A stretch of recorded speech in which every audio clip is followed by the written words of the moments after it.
আজ নতুন ঘরের কাজের দ্বিতীয় দিন। আজ মিস্ত্রিদের হাতে হাতে আমিও কাজ করলাম, তার পাশাপাশি রান্না সামলে মিস্ত্রিদের খেতে দিলাম। নমস্কার, আমি প্রসেনজিৎ দাস। আমাদের দু ভাইয়ের মিষ্টি ব্লগে তোমাদের সবাইকে স্বাগত। আজকে সকালটা শুরু হয়েছিল একটু বেলা করে, কারণ মিস্ত্রিরা আসতে দেরি করেছে। আর আমি প্রথমে ভেবেছি বোধহয় আসবে না। তারপর ফোন করা মাত্রই বলল কিছুক্ষণ পর আসবে। তারপর কাজ শুরু হলো। বাড়িতে বাড়িতে বিডিও অফিসের লোক আসতে শুরু করে দিয়েছে। ঘরে টাকা ঢুকেছে প্রায় 1.5 মাস হতে চলল। ওনাদের একটাই কথা, যে বা যারা ঘরের কাজ শুরু করছে না তারা টাকা জমিয়ে কি করছে, এখনো কেন করছে না। আসলে যে মিস্ত্রিদের সন্ধান পাওয়া যাচ্ছে না সেটাই তো বড় মুশকিল, সেটা তো তারা বুঝবে না। যাই হোক, আমি তো আমার কাজ শুরু করে দিয়েছি। যারা করতে পারেনি তাদের অনেক সমস্যা, সেটাও বুঝতে পারলাম। মিস্ত্রি মশাই আমাকে এর আগের দিন বলেছিল 10 বস্তা সিমেন্ট নামাতে। তাই সকালবেলায় যে কাকুর কাছ থেকে বালি নামিয়েছিলাম তাকে ফোন করলাম এবং 10 বস্তা সিমেন্টের কথা বললাম। তার কিছুক্ষণ পরেই সিমেন্ট চলে আসলো। তবে এবার সিমেন্ট কিনেছিলাম, আমাকে একটা বিলের কাগজ দিয়েছিল। সত্যি বেশ ভালো হলো। এমন কাগজ থাকলে হিসাব মেলাতেও কোনো সমস্যা হবে না। যাই হোক, আগেরগুলো তো আমি লিখে রেখেছি।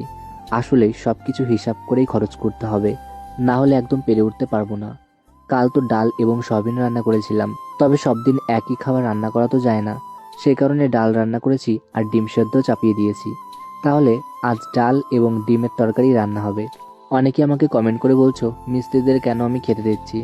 আসলেই প্রথম থেকেই কথা হয়েছিল, যেহেতু তারা দূর থেকে আসবে, কাজের ফাঁকে যদি বাড়িতে গিয়ে খায় তাহলে তাদের অনেকটা সময় নষ্ট হবে। সেই কারণে তাদের খেতে দিতে হবে। আর পারিশ্রমিক তো এখন একটু বেশি হবেই, কারণ অনেক মানুষ ঘর পেয়েছে আমাদের এদিকে। সেই কারণে সব ঘর করতে গেলে 1 মাসের মধ্যে তো সম্ভব না। তাই বাড়ির কাছের মিস্ত্রিরাও দূর দূর গিয়ে কাজ করছে।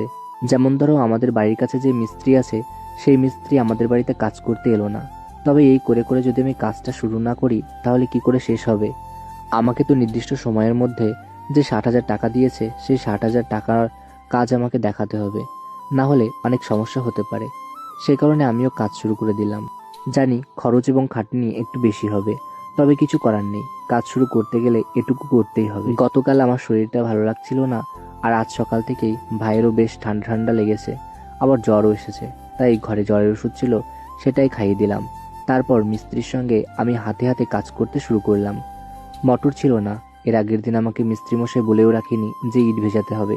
তবে কি উপায়, একটা সিমেন্টের বড় চারি জোগাড় করেছিলাম, তার মধ্যে জল দিয়ে কিছু ইট ভিজিয়ে রেখেছিলাম, আর বাকি ইটগুলো জল দিয়ে ভিজিয়ে রাখার চেষ্টা করলাম। ইট ভেজানোর জন্য কি করণীয় সেটাই বুঝতে পারছি না, কারণ পরের দিন নাকি 15 ইঞ্চি ইটের গাঁথনি হবে, সেহেতু অনেক ভেজা ইট দরকার। কি করব সেটাই বুঝতে পারছি না। যাই হোক, অল্প অল্প করে করছি। আজ তো কোনো মতে হয়ে যাবে, তবে পরের দিন কি যে হবে কে জানে। সব রান্না সেরে তারপর আমিও মিস্ত্রিদের হাতে হাতে কাজ করতে শুরু করেছি। আমার কাছে কোনো কাজ ছোট নয়, কোনো কাজ বড় নয়, সব কাজ সমান। আসলেই খারাপ কাজ করার চাইতে নিজে খেটে কাজ করে উপার্জন করা অনেক ভালো। আর সেখানে যদি নিজেদের কাজ হয়, হাতে হাতে কাজ করতে কি সমস্যা। মিস্ত্রিদের সঙ্গে আমিও হাতে হাতে কাজ করব, তাহলে কাজটা অনেকটাই এগোবে। আজ কাজ করতে অনেকটাই দেরি হয়েছে, মানে অল্প কাজ হয়েছে, কারণ এই দুটো গাছের গোড়া তুলতে গিয়ে অনেকটা সময় চলে গেছিল।